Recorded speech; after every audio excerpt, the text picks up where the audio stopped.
বসন্ত অবশ্যই আমার জীবনে এসেছে। সুন্দর প্রেমের একটা গল্প আছে এই ছবির একটা অংশ হিসেবে। তো এখানে এত জ্ঞানীগুণী না, একটু খারাপ টাইপের লোক।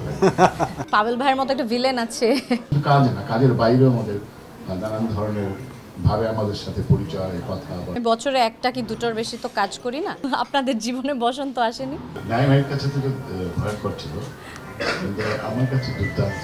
দর্শকের মনে জায়গা করে নেওয়ার জন্য এই ছবিতে অনেক এলিমেন্টস আছে। প্রথমত যে গল্পটি আছে সেই গল্পটি দর্শকের মন ছুঁয়ে যাবে। এটি একটা মেয়ে ছোটবেলায় হারিয়ে যায়, তারপরে সে কোথায় চলে যায়, সেই মেয়েটার জীবনের জার্নি, এবং সেই সাথে শুধু না তার বাবা মার কী হলো, সে তার জীবনের যে সংগ্রাম, একটা সার্কাস দলের সাথে যুক্ত হয়ে যায়, তারপরে কি হয়। সুন্দর গান আছে, সুন্দর প্রেমের একটা গল্প আছে এই ছবির একটা অংশ হিসেবে। তো এর মধ্যে আমার মনে হয় অনেক এলিমেন্ট আছে যে দর্শকের মন ছুঁয়ে যাবে অবশ্যই। যেমন এটা এই গল্পে যেমন রোম্যান্স আছে, তেমনি বললাম না যে ক্লাইম্যাক্স আছে, অ্যাকশন আছে, পাভেল ভাইয়ের মতো একটা ভিলেন আছে, নাইমের মতো হিরো আছে, সব আছে এখানে। নায়িকা তো কেমন সেটা আপনারা হলে গিয়ে সিনেমাটা দেখেন, তারপর আমাকে জানান নায়িকা কেমন লাগে। আমার মেয়েকে মিস করার কিছু নেই, আমার মেয়ে আমার সাথেই থাকে। সো হ্যাঁ, এই যে এখনই বাসায় গিয়ে ওর সাথে দেখা হবে, এবং ভালোবাসা দিবসে মেয়ের সাথেই কাটানো হবে, কালকে যেহেতু ছুটির দিন। সেটে আমি খুব কমই যাই, আমি বছরে একটা কি দুটোর বেশি তো কাজ করি না। আর আমার বাবা মা আছে, বাড়িতে অনেক মানুষ আছে। বসন্তের শাড়ি আমি পরেছি, আমি তো ভেবেছিলাম আপনারাও সবাই বসন্তের কাপড় পরবেন, আপনারা তো কেউ পরলেন না। আপনাদের জীবনে বসন্ত আসেনি? হ্যাঁ অবশ্যই, আমার বসন্তের দিনে আমার ছবি, আমার সিনেমা জলে জলে তারা রিলিজ হচ্ছে, বসন্ত অবশ্যই আমার জীবনে এসেছে। কোথাও যাব না, আমি ছুটির দিনে বাসায় থাকার চেষ্টা করি। শুধুমাত্র যেহেতু আবার বলছি যে আমার সিনেমা রিলিজ হচ্ছে, অবশ্যই হলে গিয়ে আমি ছবিটি দেখব। যাকে চিনি না তার সাথেও এক ধরনের ইন্টারাকশন এমন একটা জায়গায় যায় যেটা দীর্ঘস্থায়ী একটা সম্পর্ক তৈরি করে।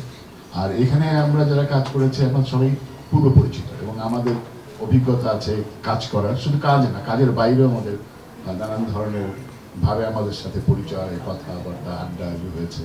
আর দাদার তো তার সাংবাদিকতার কারণে এবং তার লেখার কারণে দাদার লেখার সাথে আমরা পরিচিত। তারপরে উনি লিখেছেন, এবং আমাদের আরেকজনকে আমি খুব মিস করছি, এই সিনেমার যে সিনেমাটোগ্রাফার উনি রায়হানও, সেও খুব ভীষণভাবে আমাদের সাথে ছিল, এবং তারও একটা বড় ইনপুট এই সিনেমার মধ্যে আছে, তাকে ওর সঙ্গে মিস করছে। তাছাড়া এমনিতে টিম হিসেবে আমরা কাজ করেছি, আর সিনেমা করতে কিন্তু কষ্ট হয়নি, কিন্তু উই এনজয়েড লট, কারণ আমার সবাই খুব ভালো বন্ধু ছিল। আর ক্যারেক্টার হিসেবে আমি যে ক্যারেক্টারটা করেছি, সেই ক্যারেক্টার ইউজুয়ালি আমি এই ধরনের ক্যারেক্টার আমি কখনো যে করেছি অথবা পেয়েছি এটা বলা যায় না। আমাকে যেসব চরিত্র সবসময় দেয় যে একটু জ্ঞানীগুণী গম্ভীর একটা লোক আর কি, কিন্তু এখানে এত জ্ঞানীগুণী নয়, একটু খারাপ টাইপের লোক। এবং ওই চরিত্রে অভিনয় করতে গিয়েও ডাইরেক্টরের জায়গা থেকে আমি ভীষণ সাপোর্ট পেয়েছি, এবং আমি সত্যি সত্যি অনেক আমার ভালো লেগেছে কাজ করতে। আর বাকিটা তো আপনারা নিশ্চয়ই হলে যদি দেখেন তখন আপনারা বুঝতে পারবেন। নাইমের কাছে থেকে ভয়ঙ্কর ছিল, কিন্তু আমার কাছে দুর্দান্ত। যেটা হচ্ছে যে খুব ভালো মিশতে পারে মানুষের সাথে, যেটা হচ্ছে বড় কোয়ালিটি। আর আমরা তো আসলে অনেক পরিচিত, আগের থেকে পরিচিত, সো অ্যাক্টিংয়ের যে কেমিস্ট্রি দরকার হয় সেটা খুব সহজেই কাজ করে, যেহেতু আমরা চিনি, পরস্পরকে চিনি। শুধু চেহারা না, এখান থেকে এখানে একটা কানেক্টিভিটি আছে সেই জায়গা থেকে। ওর সাথে আমার ব্যক্তিগতভাবে সারাক্ষণই চিৎকার চেঁচামেচি। হ্যাঁ, আমি বিশ্বাস করতে পারছি না আপনি এত ভালো ভালো কথা বলছেন আমার সম্পর্কে। এটা লোকজনের সামনে তো ভদ্রতা পরে বলবো।